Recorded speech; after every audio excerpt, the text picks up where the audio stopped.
Magandang araw po sa inyo. Ako po si James at nais kong ibahagi sa inyo ang isang totoong karanasan na nangyari noong taong 1976 sa isang liblib na baryo sa Quezon Province.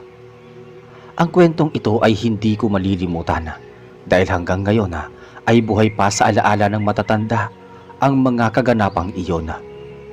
Noong panahong iyon, simple lang ang buhay sa baryo. Walang kuryente sa gabi. Lampara lang ang gamit ng bawat bahay. Tahimik ang paligid kapag lumubog na ang araw at tanging huni ng kuliglig at tahol ng haso ang maririnig. Sa baryong iyon nakatira si Mang Istong, isang kilalang albularyo. Kilala siya sa maraming baryo dahil sa husay niya sa panggagamot gamit ang mga halamang gamot, dahon, langis at mga dasal na minana pa niya sa kanyang mga ninuno. Isang araw, dumating si Andrew, isang binatang magsasaka. May dala siyang kaba sa dibdib habang kumakatok sa maliit na bahay ni Mang Istong. Mang Istong! Mang Istong! Mabagal na binuksan ng matanda ang pinto. Si Mang Istong ay payat, maputi na ang buhok at may suot na lumang kamiseta de chino. O Andrew, anong nangyari at ganyan kabilis ang pintig ng dibdib mo? Si Lucia po, Mang Istong. Bigla pong nanghina kagabi. Para pong may humihila sa kanya habang natutulog. Hindi na po siya makabangon ngayon. Napakunot ang noo ni Mang Istong. Si Lucilia, ang isang dalaga sa baryo. Kilala sa ganda at kabaitan. Paborito din siya ng mga kapitbahay dahil palaging nakangiti at marunong makisama. Aba, saan siya ngayon? Nasa bahay po. Nanginginig at tila may sinasabi pero hindi maintindihan. Agad na kinuha ng matanda ang kanyang bayong na puno ng halamang gamot, langis at isang maliit na bote ng tubig na may dasal. Lumakad silang dalawa papunta sa bahay ni Lucilia. Sa bahay, nadatnan nila si Andrea, nakatatandang kapatid ni Lucilia, halatang puyat at pagod. Mang Istong, salamat at dumating kayo. Hindi na po ako mapalagay sa lagay ng kapatid ko. Nasa higaan si Lucilia, namumutla, pawis na pawis, at ang mga matay nakapikit ngunit gumagalaw ang labi na para bang may kausap na hindi nakikita. Lumapit si Mang Istong at marahang hinaplos ang noo ng dalaga. Lucilia anak, naririnig mo ba ako? Bulong ng albularyo. Biglang nanginig ang katawan ni Lucilia. Bumuka ang bibig at lumabas ang boses na hindi kanya. Malalim at malamig. Umalis kayo rito. Hindi niyo siya makukuha. Akin siya. Napatakip ng bibig si Andrea. Napaatras si Andrew, tila ng lumo sa takot. Engkanto! Sabi ng albularyo. Mang Istong, engkanto po ba yung kumuha sa kapatid ko? Oo, karaniwang ganito ang nangyayari kapag napusuan ng mga nilalang na hindi nakikita. Si Lucilia ang napili nila. Nagpausok si Mang Istong gamit ang tuyong dahon ng kamangyan at insenso. Binilugan nila ng usok ang buong kwarto, sabay dasal ng mga orasyon. Si Andrew ay tahimik lang, mahigpit ang hawak sa kanyang rosaryo. Muli na namang nagsalita si Lucilia na malamig na tinig. Hindi ninyo kami mapipigilan. Kinuha ko na siya. Siya ay para sa akin. Wika ng engkanto sa katawan ng dalaga. Sino ka? Magpakilala ka! Matapang na sagot ni Mang Istong habang patuloy sa pagdarasala. Isang malakas na hangin ang biglang dumaan sa loob ng bahay, gayong sarado ang mga bintana. Napailang si Andrea. Halos yakapin na si Andrew sa sobrang takot. Habang nagpausok si Mang Istong sa loob ng bahay ni Lucilia, lalo lamang naging mabigat ang pakiramdam. Parang may mga matang nakatingin mula sa labas ng mga dingding sa pawid.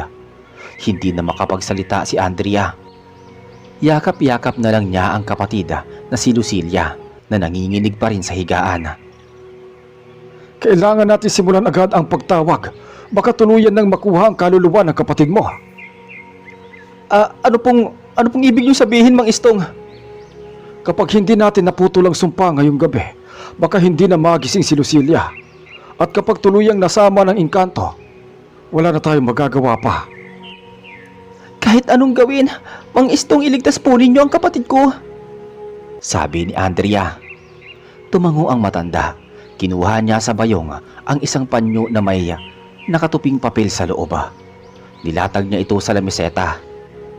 Nakapaloob doon ang orasyon na ginagamit niya laban sa mga nilalang na hindi nakikita. Sinindihan muli ni Mang Istong ang insenso at nagsimulang bumigkas ng panalangin.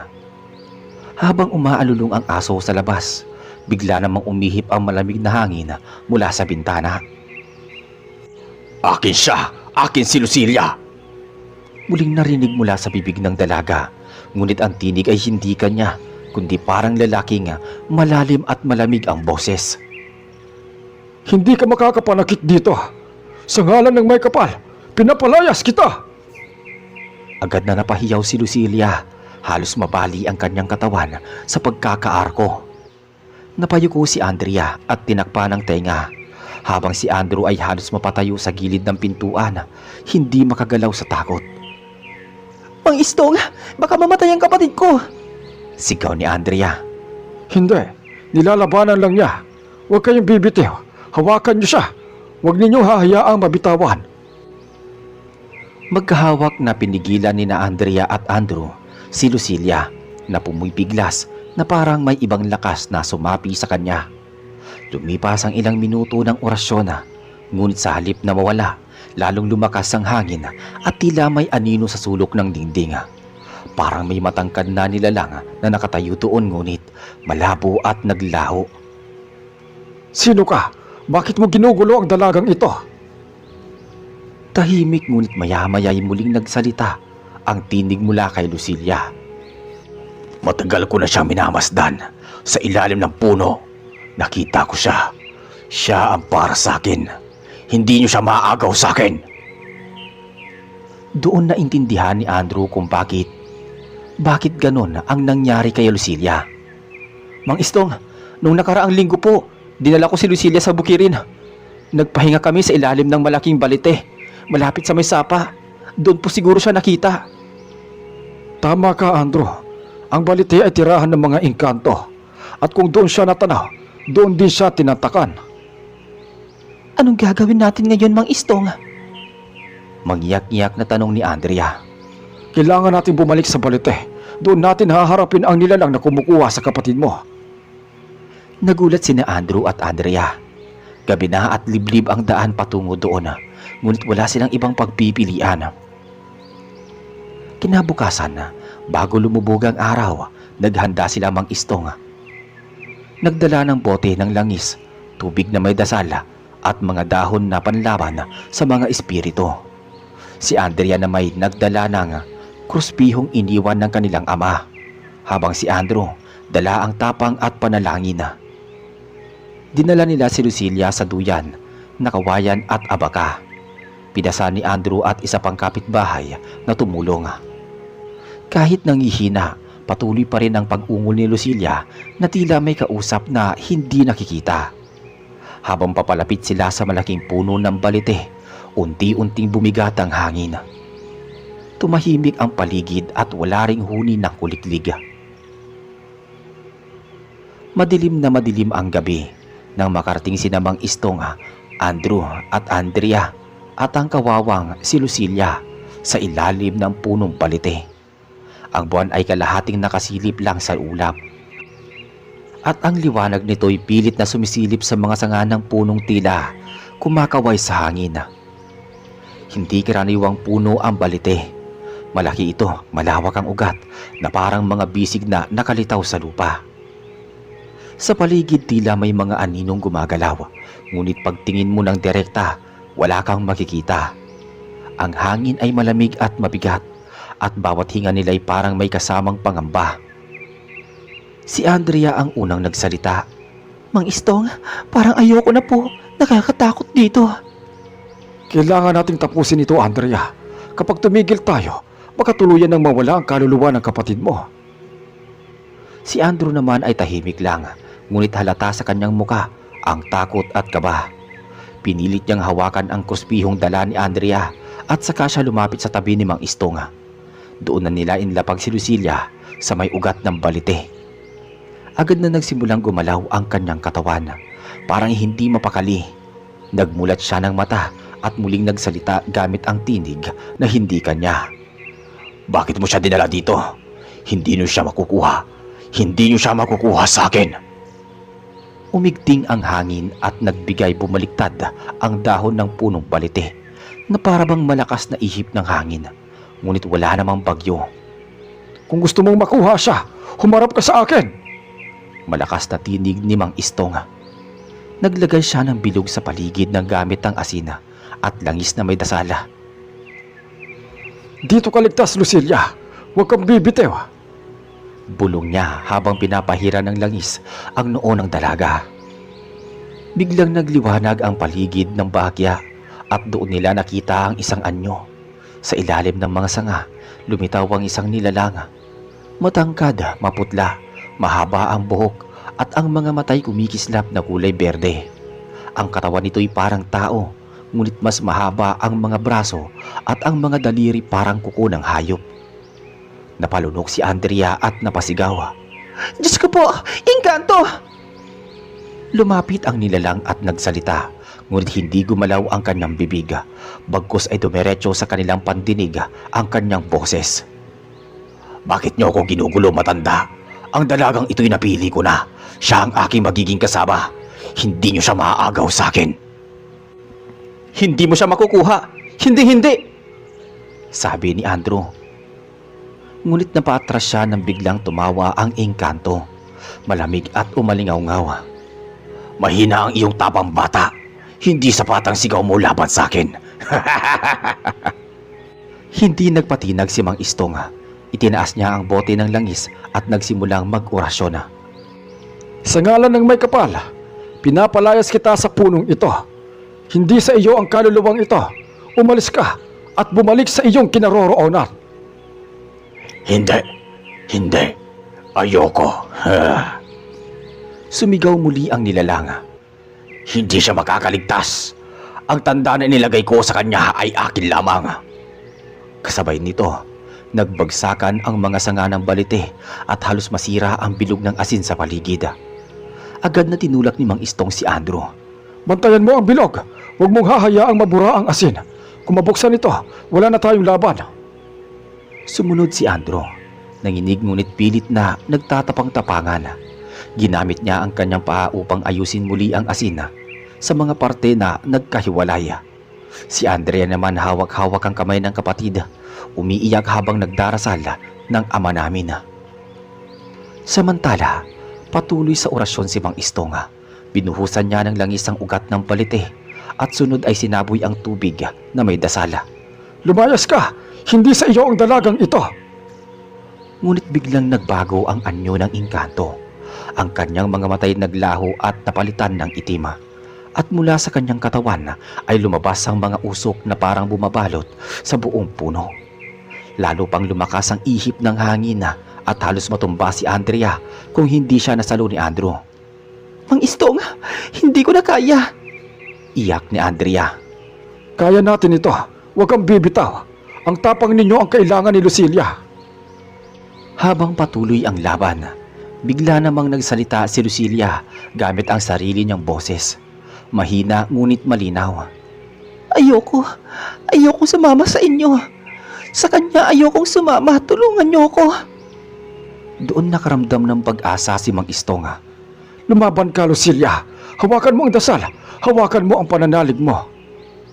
Habang humahampas ang malamig na hangin sa ilalim ng balite, tila pinaglalaruan ng engkanto ang tapang ng mga tao. Lumalakas ang ugong ng mga sanga, para bang may daan-daang ibon na pumabagaspas sa dilim. Si Andrea ay nanginginig sa takot, ngunit mahigpit pa ring hawak ang kamay ni Lucilia.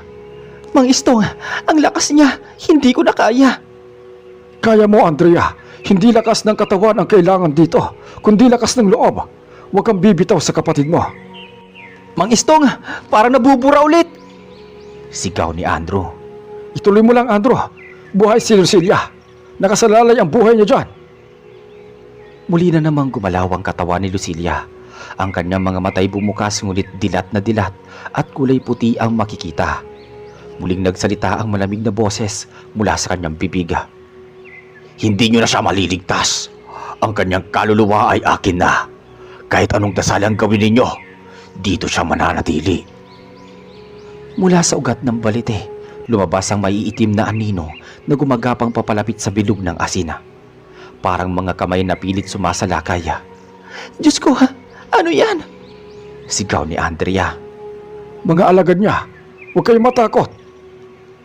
Ngunit hindi nagtagal, lumitaw mismo ang engkanto mula sa usok. Matangkad, maputla at ang mga matay nagliliyab na berde. Nakatitig ito kay Mang Istong saka nagsalita.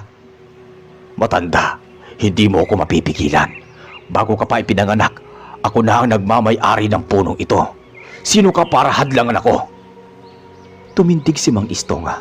Itinapat ang bote ng langis at kruspiho. Isa akong lingkod ng may kapal. Hindi ikaw ang may-ari ng kaluluwa ng tao. Hindi mo siya pwedeng angkinin. Muling nagngit-ngit ang engkanto at biglang kumulog ng malakas kahit walang ulan. Sa isang iglap, bumagsak ang isang malaking sanga ng balite. Halos tamaan si Andrew. Andrew, tumabi ka! Muntik nang bumigay ang tuhod ng binata sa takot, ngunit pinilit niyang manatiling nakapwesto. Sa loob-loob niya, hindi niya kayang iwasan o iwan si Lucilia. Mang Istong, kahit anong mangyari, tutulungan ko kayo. Basta't mailigtas lang siya. Sigaw ni Andrew. Tumango ang albularyo. Ganyan ang tapang na kailangan natin. Huwag kang bibitaw, anak. Habang nagpapatuloy ang labanan, unti-unting nagbalik ang boses ni Lucilia. Sa mahinang tinig, narinig nila ang kanyang sinabi. Kuya, ate, tulungan niyo ako. Ayokong sumama. Napahagulgol si Andrea at lalo pang hinigpitan ang kapit sa kapatid. Lumaban ka, Lucilia. Narito kami. Hindi ka namin iiwan. Ngunit muling sinakop ng engkanto ang katawan ni Lucilia at sumigaw ito ng napakalakas. Akin siya. Huwag kayong makikialam. Kapag hindi niyo siya ibinigay sa akin, kayo ang susunod. Doon nagpasya si Mang Istong. Hinugot niya mula sa bayong ang isang maliit na bote ng langis na tinatawag niyang langis ng araw. Ito ang pinakamalakas na panlaban na ginagamit lang kapag wala ng ibang paraan.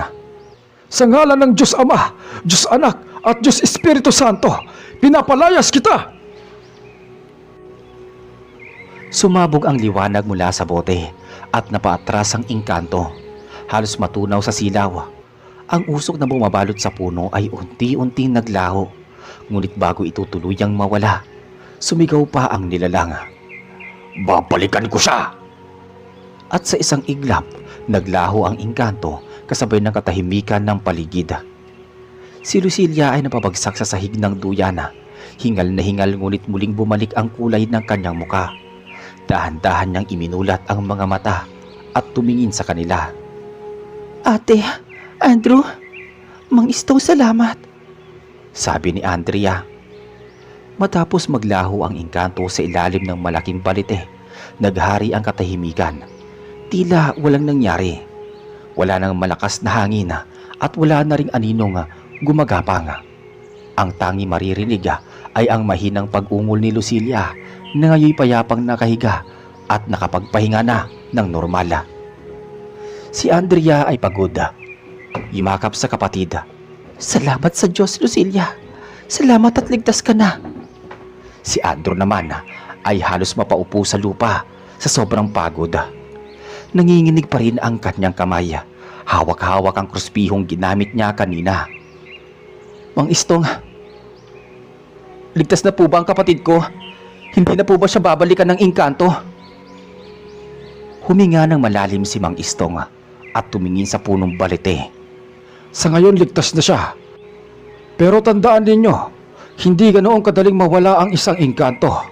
Lalo na kung napusuan na niya ang isang ito. Kailangan pa rin nating maging maingat. Pag-uwi nila sa baryo, sinalubong sila ng ilang kapitbahay na nag-aabang. Kumalat na kasi ang balita na si Lucilia ay kinuha ng engkanto. Nang makita nilang buhay at humihinga ang dalaga, nag-iyakan ang mga tao. Salamat, Panginoon! At salamat sa inyo, Mang Istong! Wika ng isang matandang babaeng kapitbahay. Pinahiga muna nila si Lucilia sa kanilang bahay. Habang natutulog siya, si Andrea ay hindi bumitaw sa tabi ng kapatid. Si Andrew naman nagbantay sa may pintuan. Hawak pa rin ang kruspihong hindi niya binitawan kahit isang saglit. Kinabukasan, nagtipon ang mga tao sa bahay nila. Lahat gustong malaman ang nangyari kay Lucilia at gusto nilang magtanong sa albularyo. Nagsalita ang matandang albularyo. Mga kababaryo, ang nangyari kagabi ay babala. Huwag kayong basta-basta uupo o hihinto sa ilalim ng punong balite. Hindi lahat ng tahimik ay ligtas. May mga nilalang na nakatira doon na hindi natin nakikita. At kapag napusuan nila ang isa sa atin, mahirap silang paalisin. Tumango-tango ang mga nakikinig. May ilan na natatakot at may ilan naman na parang hindi makapaniwala. Ngunit nang makita nila ang payat at maputlang katawan ni Lucilia, alam nilang totoo ang lahat ng sinasabi ng albularyo. Makalipas ang ilang araw, unti-unting gumaling si Lucilia. Bagamat mahina pa rin, nakakapagsalita na siya at nakakakain. Ngunit may isang bagay na hindi mapaliwanag. Sa kanyang braso may iniwang marka. Marka na parang bakas ng kamay. Mahaba at malamlam ang kulay, tila paso. Mang Istong, bakit po may marka pa rin? Tanong ni Andrea. Yan ang tanda ng engkanto. Huwag kayong matakot. Pero alalahanin ninyo, palatandaan iyan na minsan siyang kinuha. Kaya bantayan ninyo siya palagi. Huwag ka mag-alala, Lucilia. Hindi ka na muling kukunin. Nandito ang ate mo, pati ako. At kung sakali mang bumalik siya, haharapin ko ulit, sabi ni Andrew. Ngumiti si Lucilia. Nang bahagya, kahit bakas pa rin sa kanyang muka ang pagod. Salamat, Andrew. Lumipas ang mga linggo at muling bumalik sa normal ang takbo ng buhay sa baryo. Ngunit hindi na muling dumaan si Lucilia malapit sa balete. Lahat ng tao'y lumalayo na rin sa punong iyon kahit araw pa. Si Mang Istong na may lalong iginagalang ng mga tao. Maraming dumadayo para magpasalamat at magpatingin sa kanya. Dala ng balitang iniligtas niya si Lucilia mula sa engkanto. Ngunit para kay Andrea at Andrew, ang gabi sa ilalim ng balite ay hindi nila malilimutan. Ang sigaw ng engkanto, ang anyong kanilang nasilayan at ang boses na nagmumula sa kapatid nilang si Lucilia ay habang buhay natatatak sa kanilang isipan. Makalipas ang ilang buwan, mula nang iligtas si Lucilia, unti-unting bumalik na sa normal ang takbo ng kanilang buhay. Bagamat nananatili ang marka sa kanyang braso, hindi na siya muling ginambala ng engkanto. Ngunit para sa pamilya at buong baryo, naging paalala iyon ng naganap na ang mga nilalang na hindi nakikita ay totoo at maaaring umatake kahit kailan.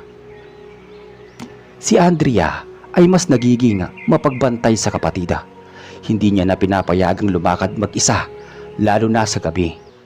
Samantalang si Andrew, na halos araw-araw dumadalaw, ay tila mas nagiging malapit pa kay Lucilia.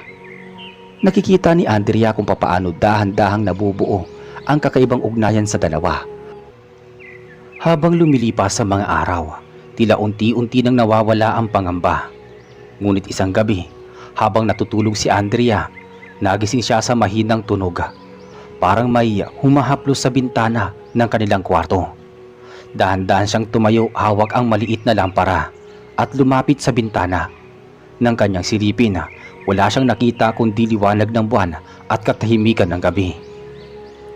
Ngunit nang siya'y lalayo na, bigla niyang narinig ang mahinang bulong. Lucilia, akin ka pa rin. Napasinghap si Andrea at mabilis na sumilip muli sa labas. Pero wala siyang nakita. Pinilit niyang huwag gumawa ng ingay at agad na tumabi kay Lucilia. Doon nakita niya na kahit mahimbing ang tulog ng kapatid, unti-unting gumagalaw ang marka sa kanyang braso. Parang buhay, gumagapang at kumikislap sa ilalim ng balat. Diyos ko, ano to? Bulong ni Andrea habang mariing niyakap ang kapatid. Hindi niya naitago ang takot kay Mang Istong. Mang Istong, akala ko po tapos na ang lahat. Pero kagabi may narinig akong boses. At ang marka sa braso ni Lucilia, gumagalaw po. Para bang buhay. Hindi ko yun inaasahan. Kung ganon, hindi pa tuluyang binitawan ng engkanto ang kapatid mo. Ang mga tulad nila, kapag minahal o napusuan ang isang tao, mahirap nang kumalas. Maaaring tahimik muna siya ngayon, pero babalik siya. Kung babalik siya, haharapin ko ulit. Hindi niya na muli masasaktan si Lucilia. Sabi naman ni Andrew. Ngunit umiling si Mang Istong. Hindi sapat ang tapang lang, iho. Kailangan ng matibay na panlaban. May mga ritual at orasyon na kailangan upang tuluyan ng maputol ang ugnayan ng engkanto sa kapatid ninyo. Tumingin si Andrea kay Mang Istong. Mang Istong, kung ganon, kailan po natin gagawin yun? Sa 13 gabi ng buwan, doon natin siya haharapin. At doon natin malalaman kung talagang bibitaw na siya. Dumating ang araw na itinakda ni Mang Istong. Muling nagtipon sina Andrea, Andrew at ilang matatapang na kabarangay sa ilalim ng liwanag ng buwan. Dala ni Mang Istong ang mga dahon ng kawayan, langis ng palaspas at mga kandilang kulay puti na inilatag sa 4 na sulok ng bakuran. Si Lucilia ay nakalagay sa gitna, nakaupo habang si Andrea ay mahigpit na nakayakap sa kanya. Si Andrew naman ay nakahanda, hawak ang kurspiho at tabak na pinagpala ng albularyo. Nagsimula si Mang Istong ng pagbigkas ng orasyon. Hindi niyo ako matataboy. Akin lang si Lucilia. Siya'y babalik sa piling ko. Tinig ng nilalang. Nagsimulang umalulong ang mga aso sa buong baryo. Ang hangin ay umikot na parang ipo-ipo at ang marka sa braso ni Lucilia ay kumislap na parabang nag-aapoy. Napasigaw si Lucilia at nasasaktan. Agad na sumugod si Andrea at hinawakan ang kapatid. Si Andrew naman ay tumayo at harapan nila itinapat ang kurspiho sa direksyon ng balite. Hindi mo siya makukuha. Hindi mo siya pagmamay-ari. Ngunit sa kalagitnaan ng laban, isang anyo ang unti-unting lumitaw. Mula sa dilim, mas malinaw na ang anyo nito kaysa dati. Isang lalaki na ubod ng kisig, nakasuot ng itim na barong, ngunit ang mga matay kumikislap na tila apoy. Ngumiti ito ng malamig. Hindi niyo alam ang totoo. Hindi ko siya sinasaktan. Mahal ko siya at hindi ko siya bibitawan. Nang tuluyang lumitaw ang engkanto sa harap nila, halos manigas sa takot ang lahat ng naroon. Ang ilaw ng mga kandila ay nanginginig at ang hangin ay biglang pumigat. Si Lucilia, bagamat nanginginig, ay hindi makapaniwala sa kanyang nakikita. Isang nilalang na may mukhang tao, ngunit ang aura ay hindi pangkaraniwan. Lumapit ka sa akin, Lucilia. Ako ang makakapagbigay sa iyo ng buhay na walang sakit at walang hanggan. Napatingin si Lucilia kay Andrea saka umiling ng mariin. Hindi ako sasama sa iyo. Lalong nagngingit-ngit ang engkanto. Tumitig ito kay Andrew na nakatayo sa kanyang harapan, hawak ang kurspiho. Ikaw ang humaharag sa akin. Alam mo bang wala kang laban sa tulad ko? Kahit wala, lalaban pa rin ako. Hindi mo siya makukuha. Nagpatuloy sa orasyon si Mang Istong. Ang bawat kataga ay tila bumabalik sa hangin at dumudurog sa katahimikan ng gabi. Sa ngalan ng may kapal, putulin ang tali ng laman ng diwa. Sa liwanag ng buwan, isara ang pintuan ng dilim. Nag-umpisang manginig ang lupa. Ang mga aso sa baryo ay naguunahan sa kahula at ang mga ibon na malapit sa kagubatan ay nagsiliparan. Ngunit hindi na patinag ang engkanto. Lumapit ito ng ilang hakbang at ang kanyang mga mata ay tila nagsisilab na apoy.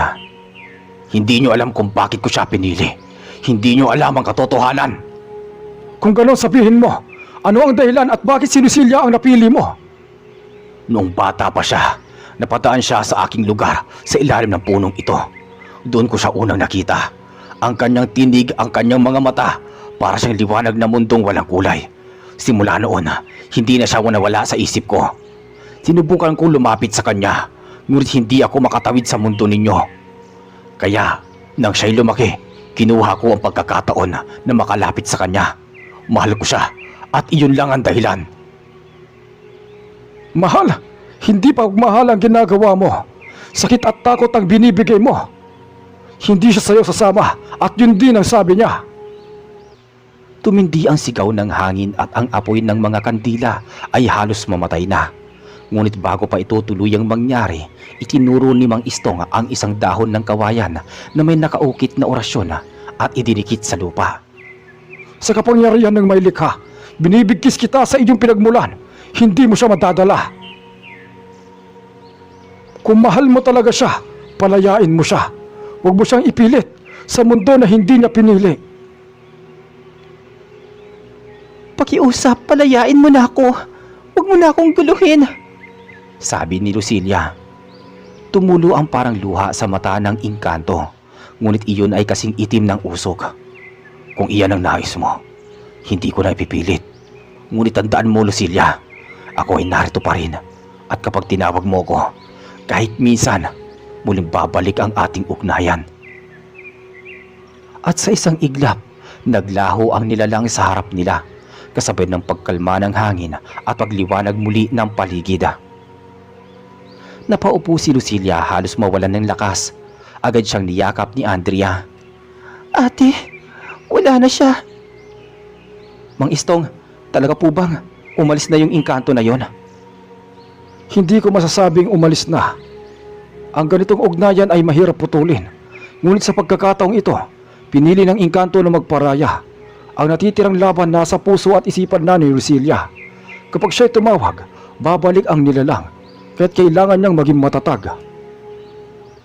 Tahimik na napatingin si Lucilia sa kanyang braso. Ang marka ay naroon pa rin, ngunit tila kumalma. Hindi na ito gumagalaw. Hindi ko na siya tatawagin. Hindi ko nahahayaan na bumalik siya. Wika ni Lucilia.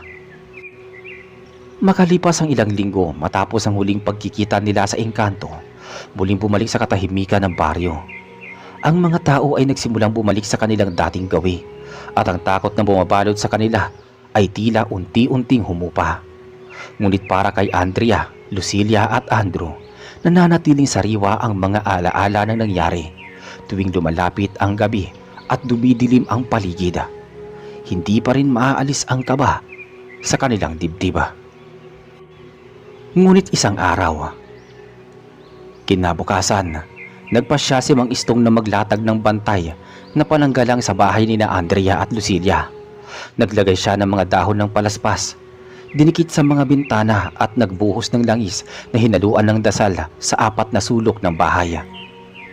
Gagawin natin itong kuta laban sa anumang nilalang na susubok pumasok. Pero tandaan ninyo, mas makapangyarihan pa rin ang panalangin at pananalig. Kapag nakaramdam kayo ng kakaiba, huwag kayong bibitiw sa dasal. Tahimik na tumango sina Andrea at Lucilia. Ngunit isang gabi, habang mahimbing ang tulog ng lahat, biglang nagising si Lucilia. May malamig na hangin na dumampi sa kanyang pisngi. Dahan-dahan siyang bumangon at nakita ang bintana na bahagyang nakaawang. At doon sa labas ng dilim, muling lumitaw ang isang pares ng matang kumikislap.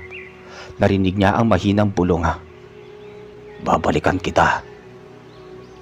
Napatigil ng hininga si Lucilia habang nakatitig sa kumikislap na mga mata sa labas ng bintana. Gusto niyang sumigaw pero natatakot siyang baka lalo lamang lumapit ang nilalang. Niyakap niya ng mahigpit ang kumot at pilit na isinara ang kanyang mga mata. Ngunit ang bulong ay patuloy na nagsasabi nga, Lucilia, hindi mo ko kayang kalimutan. Sa sobrang takot napasigaw siya. Andrea, Andrew, Mang Istong. Mabilis na dumating si Andrea sa kanyang tabi at sumunod si Andrew na galing sa labas. Agad nilang isinara ang bintana at ipinatong ang kruspiho. Dumating naman si Mang Istong, hawak ang kanyang bote ng langis at isang lumang dasalan. Narito siya at mas matindi ang lakas niya ngayon. Kailangan nating tapusin ito ngayong gabi. Kapag hinahayaan pa natin siyang magpakita ng paulit-ulit, baka tuluyan niya ng masilo ang kaluluwa ni Lucilia. Mabilis nilang inihanda ang bakuran. Inilagay ni Mang Istong ang 4 na kandila sa 4 na sulok at diniligan ng banal na langis ang paligid. Pinaupo si Lucilia sa gitna habang yakap siya ni Andrea. Si Andrew naman ay nakatayo. matatag at handang sumagupa. Huwag kang matakot, Lucilia. Nandito kami. Muli namang nagsimula si Mang Istong sa pagbigkas ng orasyon. Ang tinig niya ay malakas at nangingibabaw kahit sa humahagit-git na hangin. Biglang gumalaw ang lupa at lumitaw ang anyo ng engkanto. Mula sa lilim ng puno ng balite, mas malinaw siya ngayon. Matangkad, makisig at tila buhay kaysa sa dati. Ngunit ang kanyang mga mata ay kumikislap na parang apoy. Akala mo nagparaya ako? Akin ka lang, Lucilia. Tumayo si Andrew, nakaharap sa kanya. Hindi siya sa'yo. Hindi mo siya pagmamay-ari. Ilang beses ko pang dapat sabihin sa'yo. Ngunit ngumiti ang engkanto at nagsimulang lumapit. Bawat hakbang niya ay parang may dumadagungdong sa lupa. Ang mga kandila ay halos mamatay sa lakas ng hangin. Mang Istong, anong gagawin natin ngayon? Ipagpatuloy lang ang dasal. Huwag bibitaw. Hindi mo na ako mapipigilan ngayon, tanda. Hindi orasyon ang makakahadlang sa akin. Ang nararamdaman ko ay higit pa sa inyong mga salita. Hindi. Ang pagmamahal ay hindi pag-aangkin. Hindi pananakit. Saglit na natahimik ang engkanto. Kitang-kita ni Lucilia ang lungkot sa kanyang mga mata. Ngunit bigla ito nga napalitan ng galit. Kung hindi ka magiging akin, wala kang magiging kasama kahit sino man. Itinaas niya ang kanyang kamay at biglang lumakas ang hangin. Para bang ipo-ipo na nakapalibot sa kanilang lahat. Napahawak si Andrea kay Lucilia habang si Andrew ay pinilit na manatiling nakatayo. Hindi mo siya masasaktan!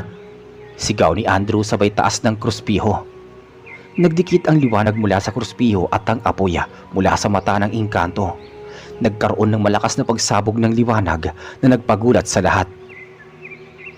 Ngayon, Lucilia, sabihin mo sa kanya ang huling desisyon mo. Putulin mo ang tali. Hindi kita mahal. Huwag mo na akong guguluhin. Hindi kita tatawagin kahit kailan. Hindi na ako iyo. Sa mismong sandaling yun nagsimulang magbago ang anyo ng engkanto.